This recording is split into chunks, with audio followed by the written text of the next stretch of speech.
حتى رأيت اليوم حلما أيقظني من نومي فجر. رأيت في ذلك الحلم رؤيا، أمسكوا بيدي وقالوا هل تعرف العدل؟ قلت نعم. وما الخبر؟ قالوا إخوة لك يموتوا وأنت نائم حتى الفجر. فنظرت ورائي فوجدت شعب، فقلت وماذا تريدون أنتم منا؟ قالوا نصرة شعب. وهناك وجدت عجوزة جاءتني فساعدوها على المشي، فقالت ألست كأمك يا ولدي؟ قلت نعم نعم مرحبا يا أمي. قالت أنت لست ولدي فلا تناديني بأمي لأنك تركتني ولم تهتم بشأني، بل ظللت على التلفاز تشاهدني. قلت لها من أنت؟ قالت أنا فلسطين يا مصر، أنا فلسطين يا مصر. وهنا توقف قلبي ورأت دموعي تسيل على خدي. قالت كفى كفى، لم أرى إلا الدموع والمسيحيون يضيئون الشموع. عذرا سامحينا يا صاحبة الوجه البديع واغفري تقصيرا ذلك الخطأ الشنيع. لقد خربونا لم يتركونا إلا جياع، جعلونا مصدرا للخوف والهلع، لم يتركوا لنا حلا إلا الدعاء أو الشموع.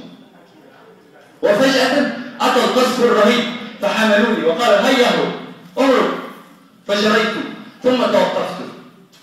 ذلك ليس أدب أن أترك إخوتي وهم في خطر. فرجعت فلم أجد أحدا من البشر إلا ميتا وفي يديه حجر.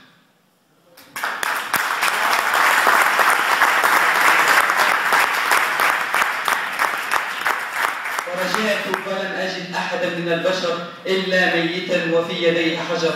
وفلسطين يسيل الدم منها كالمطر وعيناي تبكي ولكن أين المفر؟ فنظرت ورائي فوجدت طفل صغير يبكي من الألم والعدو يأتي من خلف الحجر، فحملته وجريت به حتى ضوء القمر.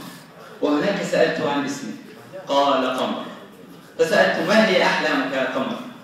قال أن يأتي إلى عقلي أجمل الأفكار ويصفونني بأني من الأخيار، وتطلب إسرائيل مني الأفكار فأقول ولم لا، فنحن الأطهار، ولكن اخرجوا من أرضنا وخذوا كل الأفكار، خذوا كل الأفكار.